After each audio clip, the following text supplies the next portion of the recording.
bagi wanita yang dalam keadaan haid boleh melakukan semua segala kebaikan kecuali yang dilarang. Yang dilarang sedikit. Tidak boleh sholat, ya, tidak boleh puasa, membaca Al-Quran kecuali untuk hafalan dan mengulang hafalan dalam mazhab Imam Malik atau yang lain, membaca Al-Quran, kemudian zikir boleh, tidak boleh diam di dalam masjid, tidak boleh tawaf, tidak boleh berhubungan dengan suami, tidak boleh membawa Al-Quran, ya, tidak boleh menyentuhnya. Zikir boleh, bebas. Zikir apa saja asalkan itu disebut zikir, biarpun diambil dari Al-Quran. Anda bebas berzikir, bahkan zikir sehari-hari Anda yang selama ini Anda dapat dari guru Anda, baca terus. Jangan berhenti membaca zikir. Bahkan ibadahnya pun juga tetap waktunya. Sebab kebanyakan, bahkan mungkin hampir semuanya, 1, 2, 3, 4, 5 yang tidak. Wanita itu biarpun dalam keadaan haid, tetap dianjurkan bangun malam. Sebab mendengar atau menyambut seruan hal min mustaghfirin, mana yang mohon ampun, ini enggak ada ketentuannya. Hei yang haid kau tidur saja, enggak ada. Cuman biasanya ibu-ibu yang haid itu langsung kesempatan untuk libur full. Tidurnya jam 7 malam, bangunnya jam 7 pagi.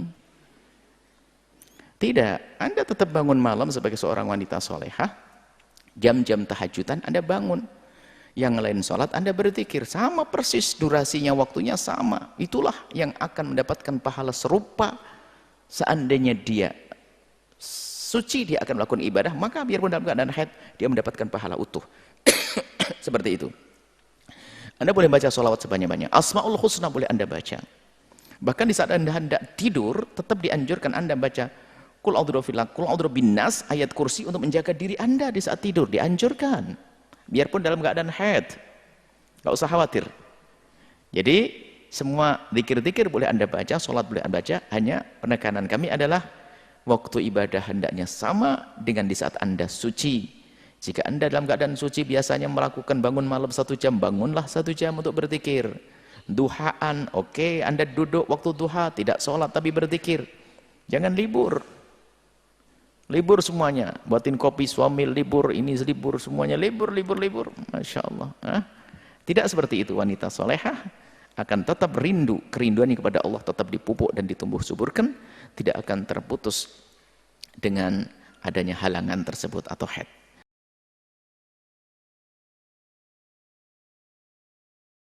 Ada 3 hal. Nanti ada lanjutannya. Apa yang diharamkan bagi wanita haid? Bagi wanita haid dilarang, mohon maaf, digauli oleh suaminya. Digauli ini maknanya, mohon maaf, memasukkan wilayah tersebut. Tapi jangan gara-gara mendengar berita begini, Anda bikin suami Anda telantar. Nah, ini harus menjadi wanita yang cerdas, aktif, inovatif. Karena suamimu seorang yang soleh, mungkin melihat di luar ada aurat yang kebuka, lalu dia bangkit syahwatnya dan dia takut yang haram, pulang ke rumah, istrinya haid. Lalu Anda cuek tidur begitu saja, sambil ngorok lagi. Anda tidak punya perasaan. Akan tapi wahai istri yang solehah, senangkan suamimu, yang penting jangan masuk wilayah tersebut. Senangkan suamimu asalkan jangan masuk wilayah tersebut. Memang sebagian Imam Nawawi mengatakan fauqal izar, boleh bermesraan, yang penting pakai sarung. Enggak pakai sarung pun pendapat boleh, asalkan mohon maaf jangan masuk wilayah itu. Seorang laki-laki yang mengeluarkan air mani dengan tangannya sendiri hukumnya haram. Tapi kalau mengeluarkan air mani dengan tangannya istri maka tidak haram. Maka jadilah wanita cerdas. Kalau sudah selesai dia, langsung tidur habis itu. Tidak mengganggu Anda lagi. Tolong jadi wanita cerdas. Sebab banyak orang mengeluh ini anak. Yang senyum ini kayaknya pernah kecewa ini. Paham ibu yang solehah? Senangkan saat itu. Anda berdandan yang cantik hanya satu rok, jangan masuk wilayah itu. Ini ilmu juga, fikih juga perlu dihadirkan di sini. Kadang perempuan kalau sudah haid libur tahajud, libur buatin kopi, libur buatin sarapan, macam-macam libur.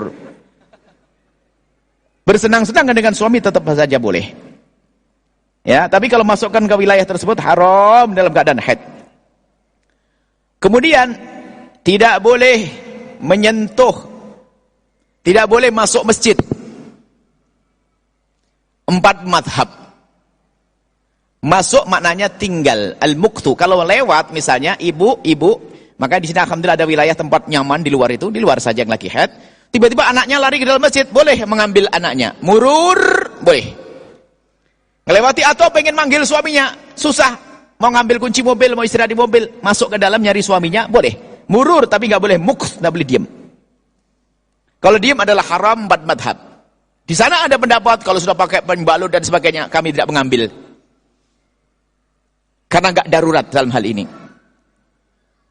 Masjid masih luas dan sebagainya. Tapi biarpun tidak boleh tinggal di dalam masjid, bukan berarti nanti harga mati. Misalnya suatu ketika musim hujan deras, Anda sakit asma segala macam. Tatonya apa? Suaminya lagi sholat, Anda kehujanan di pinggir masjid, enggak. Anda masuk demi keselamatan Anda. Babnya beda. Atau di situ tidak terhormat, ada di sebuah tempat musola, suami Anda sholat, atau ada laki-laki nakal, Anda masuk ke masjid. Atau Anda ketakutan, Anda masuk ke masjid. Tinggal masjid karena takut boleh. Dalam keadaan normal yang nggak boleh tinggal di dalam masjid. Kalau masuk saja boleh. Masuk tinggal karena takut tadi boleh. Ya. Kemudian menyentuh, membawa Al-Quran. Menyentuh Al-Quran haram. Membawa Al-Quran haram. Menyentuh Al-Quran biarpun 1 lembar Al-Quran yang lepas dari Qurannya haram Anda bawa. Tapi jika Anda membawa dibarengi dengan yang lainnya tanpa Anda sentuh, enggak haram. Misalnya di tas Anda ada Qurannya, tapi di tas Anda kan ada macam-macam. Ada lempernya, ada, kan suka ngemil tuh. Misalnya, kalau masih dicampur dengan yang lainnya, asalkan niatnya bukan untuk membawa Quran saja, ada 4 niat. Niat membawa Al-Quran saja, itu yang nggak boleh. Niat membawa Al-Quran sama yang lainnya, boleh. Mau niat membawa yang lainnya, boleh. Yang keempat, mutlak, pokoknya saya bawa, boleh. Di tas Anda ada Quran, Anda haid, nggak apa-apa. Yang penting jangan niat membawa Al-Quran saja. Tapi ada sesuatu yang lainnya di tas Anda bawa. Itu membawa. Menyentuh nggak boleh, harga mati nggak boleh. Kecuali darurat, Anda melihat ada angin menerpa, mushaf jatuh ke lantai, takut diinjek orang. Sementara banyak orang lewat, Anda ambil biarpun Anda dalam keadaan haid untuk memuliakan Al-Quran. Membaca Al-Quran, pertanyaan satu tapi banyak. Sebenarnya belum waktunya, nanti ada pertanyaan lagi, tidak apa-apa sudah. Membaca Al-Quran di dalam madhab kita Imam Syafi'i, dan juga madhab Hambali, dan juga madhab Hanafi, madhab Syafi'i khususnya, bagi wanita haid tidak boleh membaca Al-Quran kecuali Al-Quran, lafaz Al-Quran yang digunakan untuk zikir dan untuk menjaga diri yang diajarkan Nabi. Apa menjaga diri? Misalnya di saat Anda hendak tidur, Nabi mengajarkan kalau Anda hendak tidur, biar terhindar dari gangguan jin dan segala macam sihir, apa macam-macam, maka Anda tidur bacalah Qul a'udzu falaq, Qul a'udzu binnas, Qul huwallahu ahad, Qul a'udzu binnas, ayat kursi. Kemudian tiupkan di tanganmu, lalu usapkan di sekujur badanmu. Hadis sahih.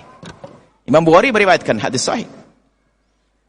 Dalam keadaan haid boleh, tapi hanya untuk menjaga diri saja. Dan bagi yang punya anak, Anda boleh membacakan anak Anda. Hadis sahih. Inilah sunnah yang jarang diamalkan. Kerjaannya hanya takut saja karena sering nonton film horor. Ada dan nggak usah orang muslim mukmin takut sihir, santet, segala macam. Kan ada bimbingan dari Nabi. Baca itu aman. Anda semalam suntuk enak tidur. Atau zikir yang diambil dari Al-Quran. La ilaha illa anta subhanaka inni kuntu minadh dhalimin. Itu istighfarnya Nabi Yunus. Boleh? Astagfirullahaladzim. Dalam Al-Quran nggak apa-apa. Dalam irama zikir boleh. Tapi kalau membaca Al-Quran bukan untuk zikir dan menjaga diri, haram di dalam madhab kita Imam Syafi'i. Jelas ya? Haram dalam madhab Imam Syafi'i. Cuman sengaja kami hadirkan madhab Imam Malik. Madhab Imam Malik, tapi Anda tidak boleh main-main. Ini adalah untuk kasus-kasus darurat. Ada SMA, itu pengajian pelajaran agamanya hanya 1 jam. Sudah begitu dikasih jam akhir lagi, setengah ngantuk. Sudah begitu pas pelajaran Al-Quran, santri putrinya karena nggak bisa, siswa putrinya karena dia memang tidak pernah belajar Al-Quran, setiap disuruh baca Al-Quran, bilang sama ustadznya, lagi men ustadz. Masa diperiksa? Nggak mungkin kan? Madhab Malik, kasus tertentu. Waktu kami mengambil ilmu dari ulama Malikiyah, saya Syafi'i, kita Syafi'i, Malikiyah ternyata fatwa ini perlu disampaikan dalam keadaan tertentu, yaitu untuk belajar dan mengajar. Seorang guru kampung, Anda tidak usah khawatir madhab Malik. Guru kampung hanya mbak 1, neng 1 tuh. Ustadzahnya pada nggak mau, semuanya hanya 1 tok. Tatonya headnya 14 hari, santrinya bubar. Anda tetap ngajar Al-Quran, nggak usah megang. Biar santri yang membaca, membuka. Anda mentalkan boleh. Bismillahirrahmanirrahim. Alif lam mim. Ada baca, biarpun head. Ditiru secukupnya saja untuk belajar dan mengajar. Yang lagi belajar head, waktu head pun tetap belajar. Ini kacau kalau tidak begini, sehingga nggak ada alasan nanti tetap belajar. Saya head, nggak ada alasan. Madhab Malik, Imam Malik membaca dalam keadaan head, tapi hanya untuk belajar dan mengajar. Karena ini penting dalam hal ini, sebab bayangkan anak SMA ngaku head terus seumur hidupnya, nggak bisa baca Al-Quran. Jelas ya? Sampai di sini saja. Banyak sebetulnya nanti insyaallah. Itu madhab Malik. Jadi harus ikut. Nggak usah, gimana cara taklid, sudahlah. Pokoknya perkataan Ustadz Anda ikuti. Yang penting nggak main-main. Untuk belajar dan mengajar. Belajar dan mengajar. Termasuk yang punya hafalan Quran, yang takut hilang, boleh mengikut pendapat madhab Imam Malik. Tapi tetap tidak boleh megang Al-Quran. Orang lain yang membukakan boleh. Ya baca, boleh. Itu dalam madhab Imam Malik. Bukan omongan saya. Omongan dari guru saya yang Maliki waktu itu. Sengaja kami hadirkan, dan memang suatu ketika kita menemukan di sebuah SMA seperti itu. Buya siswi saya selalu, saya suruh baca Al-Quran, dia bilang, bilang nggak ada men-menan sekarang. Baca. Untuk belajar dan mengajar. Mohon maaf, mungkin Anda mendengar dari Ustadz Anda yang madhab Syafi'i mengatakan tidak boleh, guru Anda benar. Karena itu madhab Syafi'i. Supaya saya tidak dibenturkan. Ada orang membuat fitnah, saya diadu sama Ustadz. Saya ngomong madhab Malik, Anda ngomong madhab Syafi'i. Ini untuk solusi. Anda orang normal, ibu hajah yang soalnya sering ngaji, ya tenang aja ikut madhab Syafi'i, nggak ada masalah. Itu untuk kasusnya anak SMA yang ngejarang ngaji itu loh. Sama kasusnya ibu guru ngaji yang di kampung, ustadznya pada nggak mau ngajar, hanya mbak ibu 1 ngajar, head terus, bubar santrinya. Ini kasus tertentu. Supaya saya tidak diadu dengan ustadz. Kadang ada orang senangnya membuat fitnah, saya diadu. Wah, Buya Yahya ngomong begini. Wah, saya sampaikan, yang mengatakan orang head tidak boleh membaca Al-Quran adalah benar di dalam madhab Imam Syafi'i, Hambali, Hanafi. Selesai. Adapun untuk belajar mengajar bukan madhab. Saya mendatangkan madhab Malik untuk sebuah solusi. Jelas insyaallah, wallahu a'lam bissawab.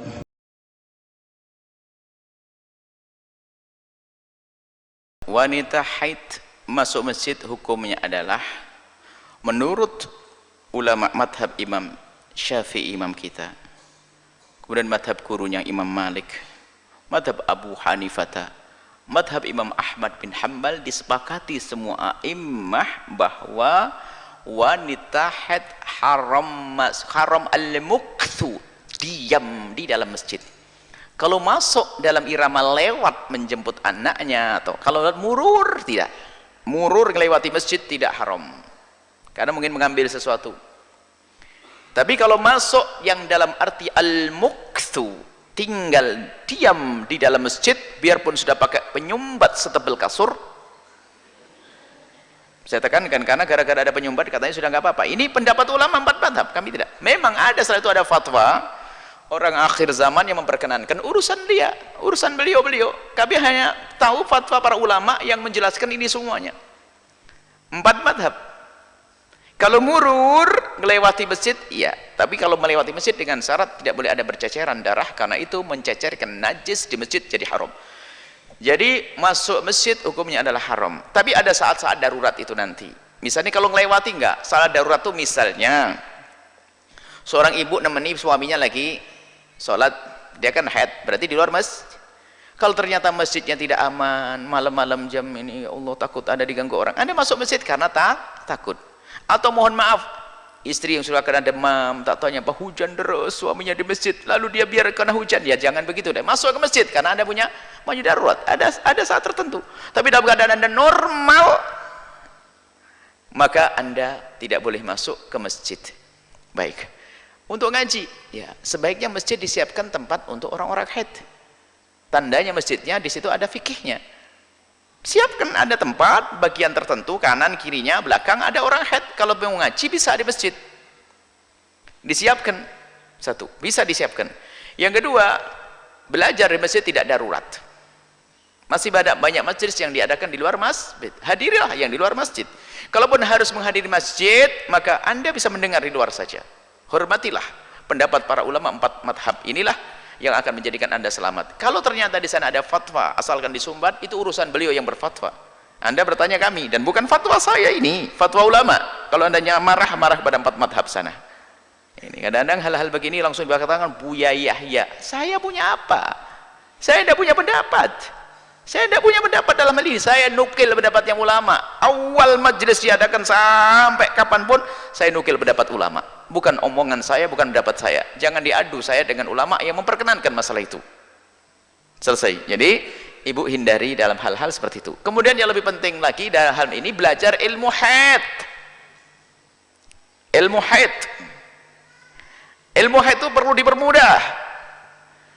Misalnya nanti apalah keruh itu dianggap haid atau tidak, khilaf, ambil saja yang gampang. Misalnya kita bisa mengambil qaul laqat, di saat terputusnya darah haid dia bisa mandi lalu masuk masjid, seperti apa? Ini ada nanti ilmu haid, dan kita ada ilmu haid praktis, sengaja kami promosikan begini biar ada rindu wanita-wanita yang mau benar belajar ilmu haid. 30 menit kali 2, 30 menit belajar haid sama istihadahnya, 30 menit belajar nifas sama istihadahnya, 3 menit lagi tanya jawab. Kalau enggak bisa jawab, enggak lulus. Ini banyak, kita punya haid praktis, bagaimana faham rambu-rambu bagaimana mengetahui haid. Kemudian problematika tentang kayak demikian, dan kita ambilkan qaul pendapat yang kedua dalam mazhab Syafi'i, misalnya qaul laqat. Qaul laqat itu adalah jika seorang wanita terhenti sesaat darah haidnya, dia bisa saja mandi besar, kemudian setelah itu dia bisa melakukan yang bisa diperkenankan untuk orang suci karena dianggap suci. Biarpun pendapat tidak muktamad dalam mazhab Syafi'i, tapi masih pendapat kuat dalam mazhab Malik. Misalnya yang perlu dipermudah adalah belajar haidnya, tapi tidak bisa diperubah fatwa bahwasanya seorang wanita haid tidak boleh tawaf, seorang wanita haid tidak boleh tinggal di dalam masjid. Lalu saya bagaimana tawaf ini, saya mau pulang, dilihat dulu, dia bisa saja diambilkan qaul laqat tadi. Baik, yang belum paham masalah laqat, ya memang Anda belum belajar. Yang paham, yang belum paham, maka nanti belajar ilmu haid secara khusus insyaallah. Wallahu a'lam bissawab.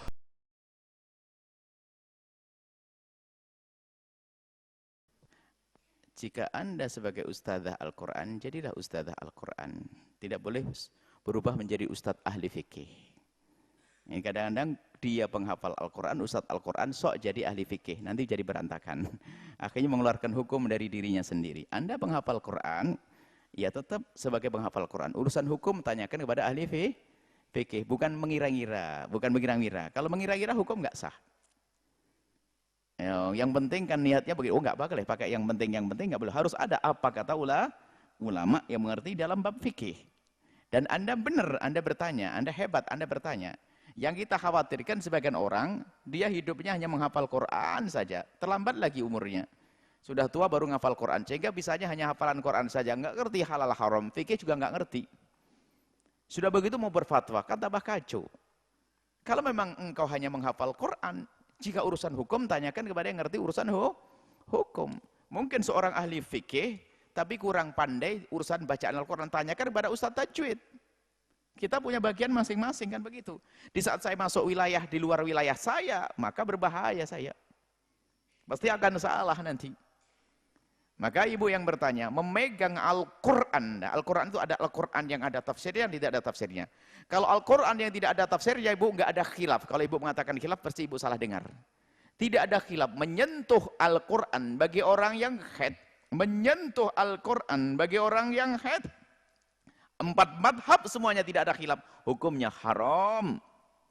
Jadi kalau ada yang mengatakan khilaf, itu adalah dinukil dari kaum Dhahiriyah. Ibnu Hazm dan Imam Daud al-Dhahiri adalah bukan masuk dalam 4 madhab. Madhab yang kelima. Nggak masuk. Jadi nggak perlu dihadirkan di sini madhab ini, Dhahiri ini. Jadi madhab Syafi'i, madhab Hanafi, Maliki, Syafi'i, Hambali, haram. Nggak ada khilaf ibu yang solehah. Kecuali satu, tafsir Al-Quran yang bersama dengan tafsirnya. Dan tafsirnya, huruf lafadznya lebih banyak daripada Al-Qurannya. Atau darurat. Anda dalam keadaan haid melihat Al-Quran jatuh di pinggir jalan. Anda ambil, Anda selamatkan biar tidak diinjak orang, sah. Atau tiba-tiba ada angin menerpa di rumah Anda, lalu berantakan Qurannya jatuh. Ya, takut keinjak anak-anak Anda langsung angkat untuk menolong, untuk menyelamatkan Al-Quran. Boleh. Tapi dalam keadaan normal nggak boleh ibu, biarpun Anda guru Al-Quran dan sebagainya. Nah, tapi kalau sudah dicampuri dengan terjemahan yang sekaligus tafsirnya, terjemahan tafsir, yaitu jadi boleh ibu. Asalkan memang huruf-huruf lafaz, jadi tidak boleh pakai yang penting niat. Oh enggak, harus tahu dasar hukumnya ulama ngomong apa begitu. Kalau sudah pakai yang penting, nanti semua pakai yang penting. Bahayanya adalah di saat ngomong yang penting enggak. Harus jelas. Kalau memang Al-Quran itu ada tafsirnya, maka ketahuilah Anda dalam keadaan haid pun boleh memegangnya dan boleh membawanya. Seperti itu. Jadi jangan adab ini masalah memegang. Lain bab membaca. Ini urusan memegang Al-Quran. Selesai insya Allah. Jadi hati-hati. Kalau Al-Quran bukan harus Al-Quran utuh. Jika ada selembar Al-Quran yang robek atau bagaimana, Anda mengambilnya juga haram sebagai seorang wanita yang dalam keadaan haid. Ya, ini adalah untuk memegang Al-Quran. Adapun membaca zikir juga dikatakan oleh para ulama, Anda boleh membaca zikir yang diambil dari Al-Quran, niat zikir. Bukan niat membaca Al-Quran saja. Kalau Anda niatkan zikir, sekaligus membaca Al-Quran sah, tapi yang nggak boleh niat membaca Al-Quran saja. Zikir kan ada, zikir sama tahassun atau tahsin untuk menjaga anak-anak atau menjaga diri kita. Di antaranya Pak, Qul a'udzu birabbil falaq, Qul a'udzu birabbin nas, itu kan ayat Al-Quran. Anda boleh membaca itu untuk menjaga diri Anda di saat hendak tidur karena Nabi mengajarkannya. Biarpun dalam keadaan haid Anda baca bismillahirrahmanirrahim, Qul a'udzu birabbil falaq min syarri ma khalaq wa min syarri hasidin idza hasad wa min syarri nafatsati fil 'uqad min syarri hasidin idza hasad. Sama Qul a'udzu birabbin nas sampai selesai, tambah ayat kursi, kemudian Anda tiupkan di tangan Anda usapkan aja. Biarpun dalam haid boleh, karena ini untuk menjaga dan diizinkan Rasulullah sallallahu alaihi wasallam membaca ya. Adapun membaca Al-Qur'an bagi wanita haid, sekaligus saya tambah hukumnya.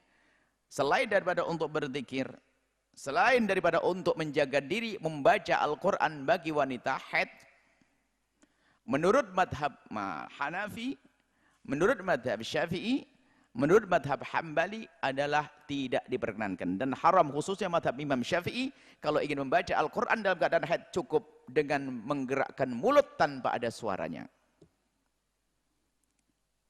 Hanya untuk zikir sama menjaga diri boleh, tapi Al-Quran dan baca nggak boleh. Itu kan dalam menurut jumhur ulama. Cuman kami hadirkan madhabnya Imam Malik rahimahullah ta'ala, kemudahan bagi wanita haid yang haidnya panjang banget, kemudian dia menghafal Al-Quran atau sebagai ustadzah Al-Quran. Di dalam madhab Imam Malik diperkenankan seorang ustadzah membaca, bukan memegang. Tolong dibedakan, membaca bukan menyentuh. Membaca Al-Quran untuk mengajar dan belajar. Jangan sampai anak SMA di saat ustadzah Al-Qurannya disuruh nyuruh membaca Al-Quran karena dia nggak bisa membaca Al-Quran, alasannya lagi haid ya ustadz. Ustadznya nggak jadi nyuruh, nggak bisa diperiksa kan yang begitu. Lagi haid, 3 tahun haid terus. akhirnya enggak madhab Malik. Biarpun dalam keadaan haid, untuk belajar kau harus baca. Untuk belajar. Setelah selesai enggak usah ditambah. Bismillahirrahmanirrahim selesai. Alhamdulillahirabbil alamin, hafal selesai, enggak ditambah lagi. Yang mengajar pun demikian, di saat kita mengajar untuk mentalkin dia, inna anzalnahu fi lailatul qadr. Ya, sekali sudah selesai, enggak usah ditambah. Untuk belajar dan mengajar. Kemudian juga bagi penghafal Al-Quran karena takut hilang hafalannya karena haidnya terlalu panjang, diperkenankan asalkan jangan dibaca langsung khatam, langsung selesai. Nggak boleh langsung satu dudukan. Untuk menjaga hafalannya, ini adalah juga madhab besar, bukan madhab Syafi'i. Tapi ini perlu dihadirkan kemudahan. Sebab karena Anda tidak pernah menghafal Al-Quran, Anda tenang-tenang saja. Penghafal Al-Quran itu stres kalau sudah haid 14 hari. Takut hilang hafalannya. Jadi perlu dihadirkan ini dan bukan untuk main-main. Ya, seperti itu kemudahan di dalam bermadhab. Bolehkah mengikuti madhab Malik? Boleh karena Anda mengikuti orang yang memberi ilmu madhab Malik. Nggak boleh Anda seenaknya sendiri. Seperti itu. Jadi madhab Malik boleh Anda ikuti dalam hal ini seperti yang saya sampaikan untuk kepentingan belajar dan mengajar. Untuk bagi penghafal Al-Quran yang takut hilang hafalannya. Seperti itu. Tapi ingat jangan dibaca sampai selesai. Sampai khatam, misalnya alif lam mim sampai minnas selesai, nggak boleh.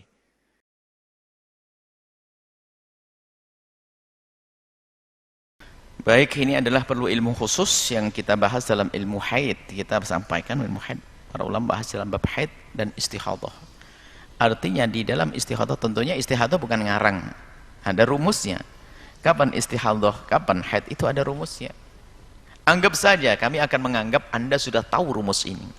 Kalau belum tahu, jangan-jangan sudah benar Anda jadikan salah. Sebetulnya Anda benar tidak sholat karena itu haid. Cuman karena Anda nggak punya ilmu, malah dianggap istihadah. Atau sebaliknya, repotnya tidak punya ilmu. Kami anggap Anda adalah sudah ngerti rumus haid. Sehingga ada waktu yang namanya istihadah. Baik istihadah itu sughra atau kubra, seperti istilah yang kami sampaikan. Kami ada ringkasan atau kemudahan di dalam belajar ilmu haid, kami ada. Nah, kalau perlu nanti ada diklat khusus, sekarang ada zamannya Zoom, mungkin mohon diingatkan kepada tim, kita inginlah membuat program-program semacam ini. Program-program ringan lah, kita tinggal duduk aja, kita lebih maksimal ya, tentang haid praktis, pelatihan haid praktis, tentang pelatihan apa, itu yang ringan. Nah, jika ternyata Anda menghitung dengan ilmu Anda, mula-mula Anda hitung ini adalah haid, maka Anda tidak sholat. Subhanallah, tak taunya dalam keadaan apa itu tiba-tiba Anda ingat ngitung lagi salah. Astagfirullah. Ternyata ini sudah waktunya istihadah. Hitungan saya ini mestinya saya sholat, bagaimana? Allah Maha tahu dan Allah Maha pengampun. Maka ini termasuk seperti orang yang punya uzur karena Anda salah hitung. Salah hitung tidak dosa karena Anda sudah punya ilmu tadi. Karena Anda tidak dosa, ya tinggal Anda mengqadha saja. Karena bukan dosa, Anda mengqadha kapan saja. Seperti itu. Ya. Semoga Allah menjaga hati, menjaga kita, lahir batin kita, sehingga bisa tetap melaksanakan sholat ya, dengan sempurna dan diterima oleh Allah Subhanahu wa taala. Wallahu a'lam bishawab.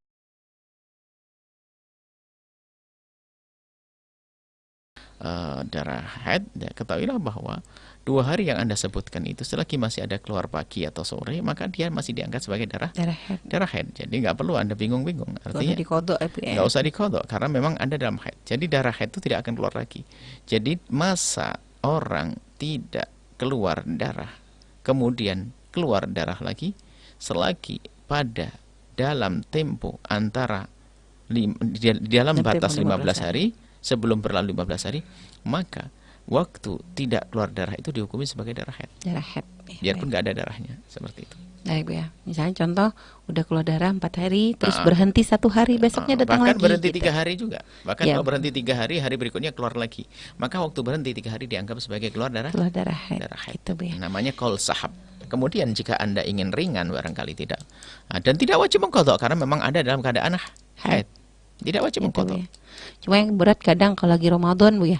Udah kadung puasa 3 hari, tiba-tiba nggak dianggap kan, Bu ya. Maka nanti ada pendapat kedua dari mazhab Imam Syafi'i, namanya qaul laqat, atau mazhab yang dikukuhkan dalam mazhab Malik itu ada untuk menjaga puasa dan sebagainya dengan qaul laqat. Artinya begini.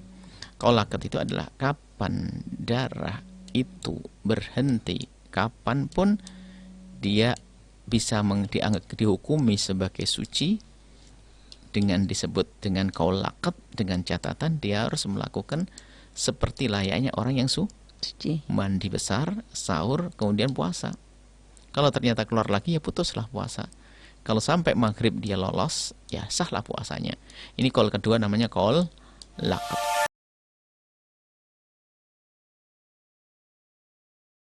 Ada dua cara. Yang pertama adalah memang mulai dari jam sekarang keluar darah terus sampai esok menemui jam seperti saat ini 24 jam. Ya, betul. Misalnya ngerembes terus tidak henti-henti. Ngerembes, bukan ngucur. Ya, ngucur mati perempuan. Darah itu ngerembes saja. Terus kerasa sampai besok 24 jam. Ada. Ada 24 jam terbentang dalam 15 hari. Misalnya apa? Hari ini keluar 1 jam. Besok 2 jam. Misalnya subuh keluar darah. Oh. Menjelang duha masih keluar darah. Berarti antara subuh dengan duha adalah 3 jam. Oke, berarti 3 jam. Setelah duha nggak ada lagi darah. Sampai besok baru keluar lagi jam yang sama. Subuh. 3 jam lagi. Waduh, 3 jam. 3 jam, 3 jam, 3 jam, 3 jam. Dikumpulkan sampai hari ke-15. Dikumpulkan ternyata kok lebih dari 24 jam. Maka dianggap haid semuanya. Kalau ternyata nggak begitu. Hari ini keluar 1 jam. Betul keluar darah dan kenceng banget darahnya. Menjelang subuh keluar darah, waduh keluar darah. Sampai subuh mau habis 1 jam, ya 1 jam. Setiap hari begitu 1 jam. Setelah itu sore kering, kerja bersih, gak ada masalah. Dia terlanjur tidak sholat karena menganggap dirinya adalah haid. Hari kedua, ketiga, sampai ke-15. Ya ke-15 hari, dihitung 15 kali 1, berarti kan cuma 15 jam. Maka terbukti dia tidak haid. Gimana saya terlanjur tidak sholat? Kodok dong. Karena terbukti tidak haid. Tapi tidak dosa waktu meninggalkan sholat karena dia menduga akan adanya haid. Karena telah dikumpulkan 15 hari, selama dalam tempo 15 hari belum mencukupi darah haid. Dan dia tidak usah mandi karena apa? Dia tidak haid. Karena dia tidak haid maka dia tidak perlu mandi, tinggal sholat aja langsung. Seperti itu.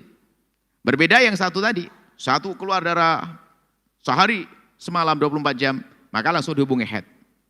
Dan wajib mandi nanti kalau sudah suci.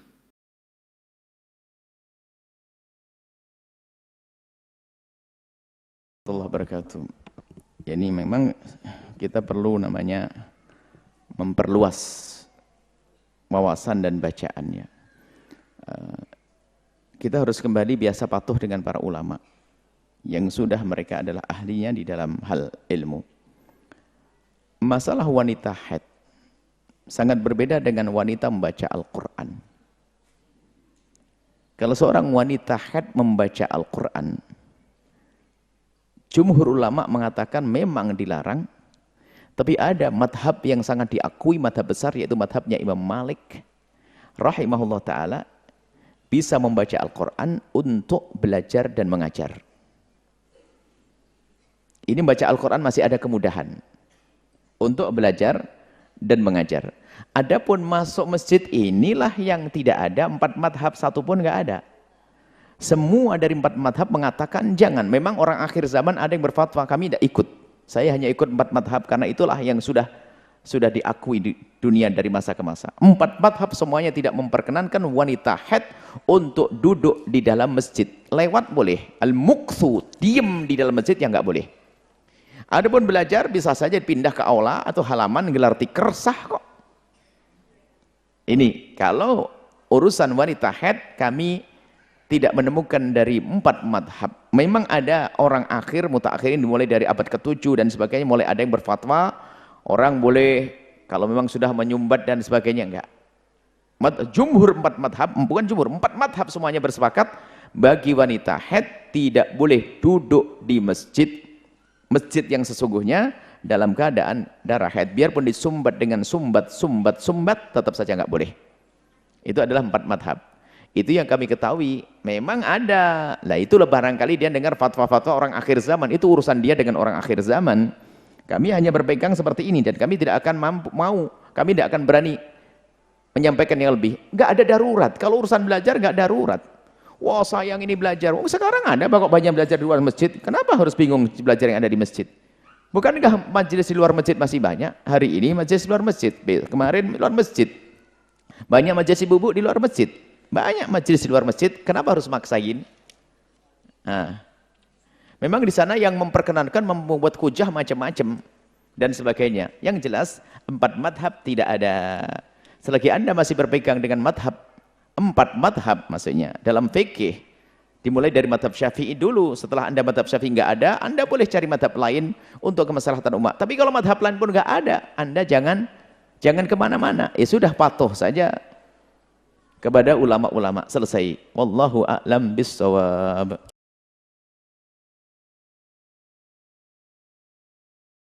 Wanita haid.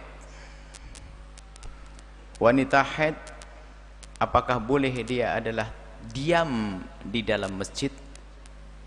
Kalau kajian mah boleh, cuman masuk masjid kan dibahas ya. Kalau kajian mah boleh hadir kajian, cuman dibahas masuk masjidnya, barang tinggal di dalam masjid. Kalau kajian boleh dong. Masa gara-gara haid nggak boleh hadir kajian? Boleh. Hanya kalau kajiannya di dalam masjid bagaimana? Wahai adik-adikku, saudariku, insaflah dengan ulama, maka akan Allah beri sesuatu yang besar nanti. Jangan memaksain. Nah, 4 madhab, saya tidak tahu selebihnya. 4 madhab bersepakat dan mengatakan, dan kita hanya tahunya 4 madhab. Kalau ada madhab orang akhir zaman, urusan dia, saya tidak urusan dengan beliau. 4 madhab mengatakan bagi wanita haid tidak diperkenankan al-mukthu, diam di dalam masjid. Kalau ada orang ustadz mengatakan, ya terserah urusan ustadz itu. Wah, menukil dari ulama akhir zaman itu semuanya juga ulama. Memang ulama, tapi saya tidak berani. Wong 4 madhab sudah mengatakan tidak kok. Mereka berhebat mujtahid semua. Maka kami tetap mengatakan, kami ikut apa yang beliau katakan. Dalam keadaan haid maka tidak diperkenankan al-mukthu, diam. Kalau murur ngelewat, misalnya anaknya lari ke dalam masjid, ngambil anaknya boleh, atau nganter minum untuk suaminya, keluar lagi boleh. Itu nih. Tapi kalau diam di dalam masjid tidak ada 4 madhab. Pasti kalau ada orang ngomong bukan dari 4 madhab, ya urusan dia dengan imam tersebut, dengan ustadz tersebut. Kecuali wanita itu adalah dalam keadaan tertentu, misalnya suaminya mau sholat di masjid, dia halangan. Kalau di luar tidak aman, banyak laki-laki nakal masuk ke dalam, atau hujan, tatonya apa, dia itu punya penyakit ngebegigil, masuk ke masjid, atau dikejar harimau masuk ke masjid. Ada hal-hal tertentu, jangan kaku-kaku banget. Nah, adapun jika di luar masjid sana, di halaman boleh, atau di tempat-tempat yang siap. Nah, adapun kiri kanan itu adalah tergantung niatnya yang membangun. Ada sambungan dari masjid, ada bangunan yang nempel ke masjid di kiri kanannya, itu tinggal tanyakan yang membangun itu niatnya untuk apa. Kalau bukan untuk masjid, bukan niat dijadikan masjid, maka dia boleh tinggal di situ. Tapi kalau memang itu adalah diniatkan untuk masjid, nggak boleh. Jadi seperti itu. Nah, tapi kan saya pengen ngaji. Ngaji tidak harus di masjid, kan banyak majelis yang lainnya. Sabtu pagi juga ada, Ahad pagi juga ada. Tapi saya pengen dengar, di luar sana juga masih bisa dengar. Allah Maha Kasih, semakin kita patuh dengan syariat, Allah akan berikan kepada kita ilmu yang tidak pernah kita duga-duga. Ladunni, ilmu pasrah dulu. Ini adalah saya nukil dari 4 madhab. Kalau apakah saya juga tahu ulama yang mengatakan, saya juga tahu kok. Cuman kami tidak akan menukil-nukil begitu. Nah, kita juga mendengar, karena itu bahasan sudah sering didengarkan. Cuman kami tetap mengatakan, sudah 4 madhab ngomong seperti itu. Maka Anda tidak usah memaksakan masuk majlis dalam keadaan haid, masih ada tempat di luar itu ada. Dan itu lebih jelas juga, angin. Tapi jangan kebiasaan kalau suci masuk lagi ke dalam nanti. Keasikan di luar nggak itu. Sudahlah, beginilah, ini adalah masalah syariat yang saya pahami, dan saya tidak akan ngomong melebihi daripada yang saya ketahui. Ada ulama akhir zaman, Syekh Fulan, Doktor Fulan, menyatakan, biarkan beliau-beliau. Saya tetap berpegang dengan ini, selesai.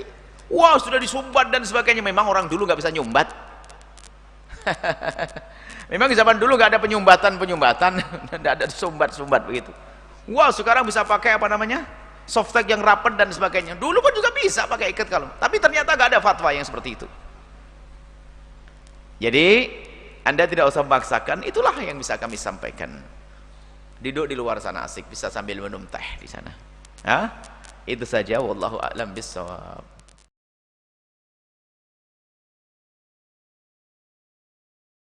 Haid adalah membatalkan puasa, sekaligus haid menjadikan sebab puasa tidak sah. Haid yang membatalkan puasa, Anda berpuasa. Maghribnya pukul 6 sore.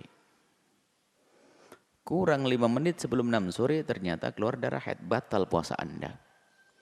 Anda tetap mendapatkan pahala, biarpun batal. Jangan sedih hati deh. Jangan sedih hati, waduh batal puasa saya. Anda dapat pahala. Begitu sebaliknya. Jika subuh pukul 5 pagi, pukul 4.30 pagi. Pukul 4.30 itu seharusnya Anda mulai puasa. Ternyata di pukul 4.30 darah haid masih ada. Waktu subuh masuk, darah haid masih ada. Setelah itu kelihatan bersih, Anda tetap tidak harus berpuasa. Tidak sah puasa Anda karena apa? Seolah-olah anggap saja haid itu seperti buka, seperti makan. Jadi kalau waktu imsak, kemudian waktu subuh Anda masih makan, puasa Anda tidak sah. Waktu subuh Anda masih haid, maka puasa Anda tetap tidak sah. Karena waktu subuh itulah mulainya Anda berpuasa, sementara waktu mulai berpuasa Anda belum boleh berpuasa karena Anda haid. Maka tidak sah. Adapun karena Anda ingin lakukan sunnah seperti hari ini, misalnya 10 Muharram, Allah Maha Kasih. Jika Anda memang diberi haid hari itu, ya bercita-cita saja. Semoga tahun depan bukan pas haid aku bisa puasa. Dengan kerinduan saja Allah akan beri.